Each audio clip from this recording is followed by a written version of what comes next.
मैं राधे श्याम जी ट्यूटोरियल वारसलीगंज से, और आज का जो टॉपिक है इंग्लिश में वो है हमारा डिमॉन्स्ट्रेटिव प्रोनाउंस।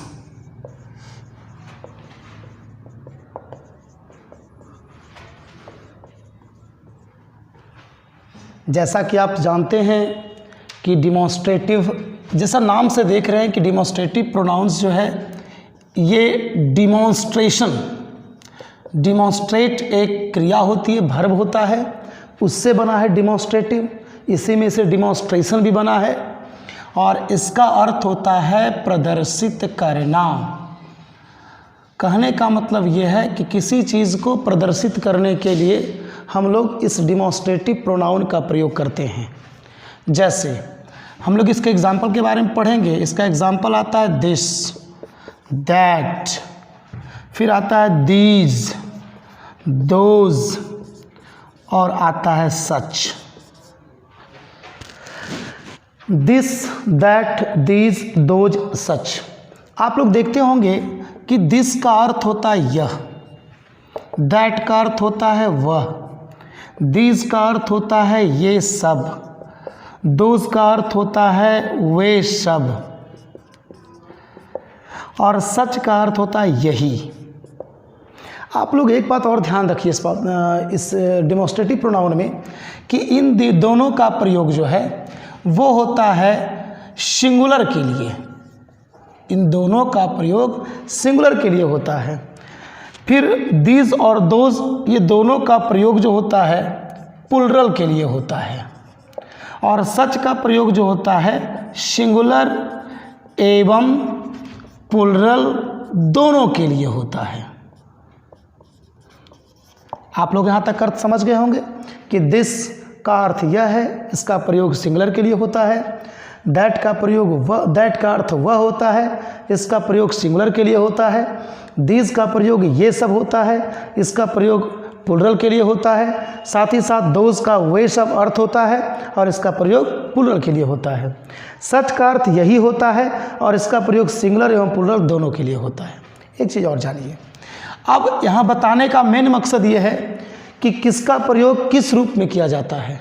सबसे पहले ध्यान दीजिए कि दिस और दीज, ये दोनों का जो प्रयोग है वो नज़दीक की वस्तुओं के लिए होता है, वक्ता से नज़दीक की वस्तु के लिए, वक्ता से नज़दीक की वस्तु के लिए। वहीं दैट और दोज का जो प्रयोग होता है वह वक्ता से दूर की वस्तु को, वक्ता से दूर की वस्तु के लिए होता है। दिस और दैट, फिर कहते हैं एग्जाम्पल तो बताएंगे, अभी जस्ट आपको एग्जाम्पल बताने वाले हैं। इसमें समझ लीजिए डिमॉन्स्ट्रेटिव प्रोनाउंस है, डिमॉन्स्ट्रेट से बना है, उसका अर्थ होता है प्रदर्शित करना। इसके एग्जाम्पल हैं दिस, दैट, दीज, दोज, सच। हमें लगता है आप लोग समझ गए होंगे। दिस और दीज का प्रयोग वक्ता से नज़दीक के लिए है, दैट और दोज का प्रयोग वक्ता से दूर के लिए है। एक बात और ध्यान रखिए, इसमें से एक चीज़ और स्पेशल कॉमन है, वह है दिस का प्रयोग। उसमें क्या होता है कि यह किसी व्यक्ति या वस्तु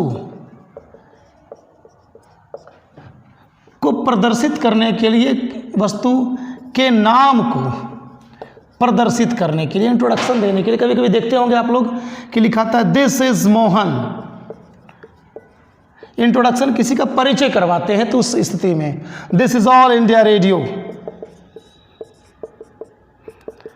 ये शो करते हैं, this is all India radio.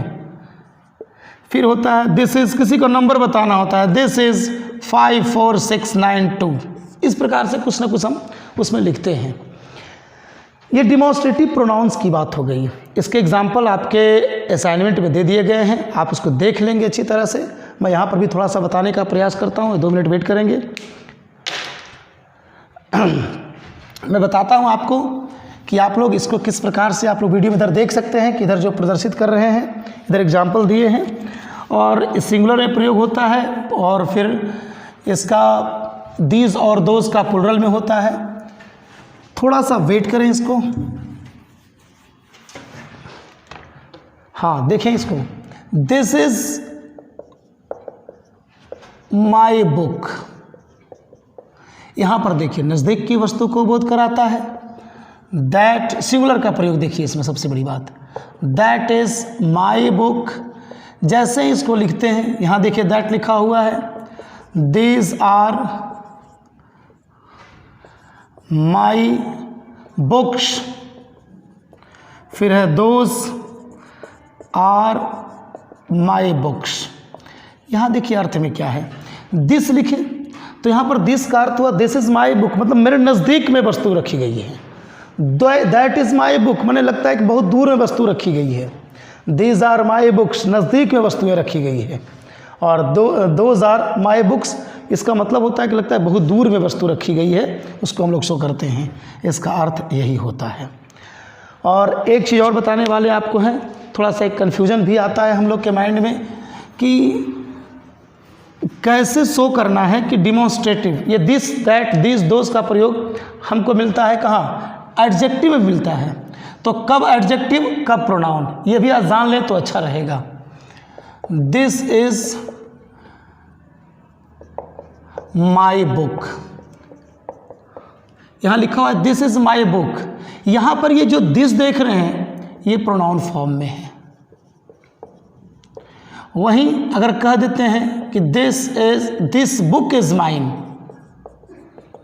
This book is mine, अगर मैं ये लिख दूं तो इसका मतलब है कि ये दिस, क्योंकि आप जानते हैं कि एडजेक्टिव किसी की विशेषता बताता है और ये नाउन प्रोनाउन जो होता है वो किसी के नाउन के बदले में आता है। तो ये बदले में अकेले है, चूँकि यहाँ साथ में है दिस बुक, तो इस कारण से यहाँ पे ये नहीं आ रहा है और ये एक एडजेक्टिव के रूप में काम कर रहा है। तो जब ये किसी के साथ आ गया दिस बुक, यहाँ बुक की विशेषता दिस बता रहा है, इसलिए ये एडजेक्टिव के रूप में है। उसी प्रकार से आपके बहुत सारे एग्जाम्पल्स दिए गए हैं आपके असाइनमेंट में, आप उसको देख लीजिए और समझ लीजिए। अगर इसके बाद भी कन्फ्यूजन होता है तो आप मेरे टेलीग्राम पे कर सकते हैं। टेलीग्राम का नंबर है 8877829243। अगर उसमें प्रॉब्लम होता है तो वहाँ पर आप प्रश्न कर सकते हैं, वहाँ पर आपको भी जवाब मिल सकता है अगर यहाँ कन्फ्यूज़न है तो। और अब अगले वीडियो में मैं आपको प्रोनाउन के अगले कांड के बारे में बताऊँगा। धन्यवाद।